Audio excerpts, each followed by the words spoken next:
खानावळ या चॅनलमध्ये आपल्या सर्वांचं स्वागत। तर आज आपण बनवणार आहोत बोंबलाची चटणी। अशा साध्या सोप्या स्वादिष्ट रेसिपीसाठी खानावळ चॅनलला सबस्क्राइब करा आणि रेसिपी आवडली तर लाईक पण करा। तर बोंबलाची चटणी बनवण्यासाठी आपण बोंबलाचे डोके आणि शेपूट काढून मस्तपैकी बोंबलाचे तुकडे करून घेतलेत। बोंबीलही बघा खूप छान आहे, पांढरा शुभ्र। आता हा बोंबील आपण हलकासा भाजून घेऊ। तर जास्त नाही भाजायचं, करपवायचं नाही बरं का। आता छान हलकेसे भाजून झाले की बोंबील काढून घेऊ। तर अशा मोठ्या भांड्यामध्ये ना बोंबलामध्ये पाणी घालून 2-4 मिनिटं असंच ठेवायचं, मग खडामाती तळाला जाते। आता त्याच गरम तव्यामध्ये 1 पळी तेल घालून बारीक चिरलेला कांदा घालू। 2 कांदे कापलेत, थोडासा कांदा जास्त घालायचा म्हणजे बोंबलाची चटणी खूप छान लागते।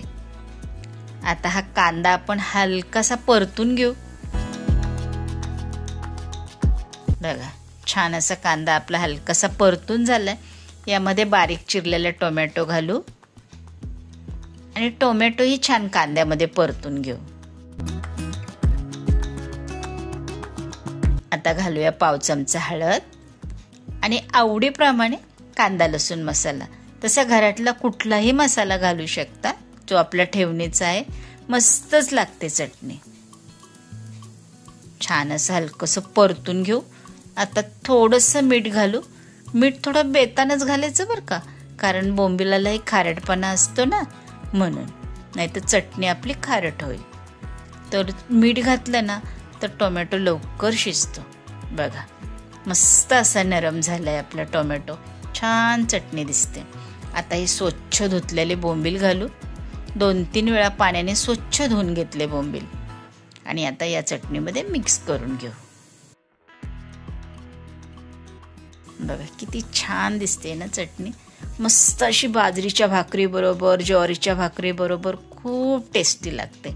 नक्कीच करून बघा, ही झटकीपट होते ही चटणी। आता थोडंसं पाणी घालू वरून, 2-4 चमचे असं मिक्स करून घेऊन मिनिटभरासाठी आपण झाकण ठेवू। 1 मिनिटातच झाकण काढून घेऊ। बघा छान पाणी आहे, मस्त चटणी दिसते।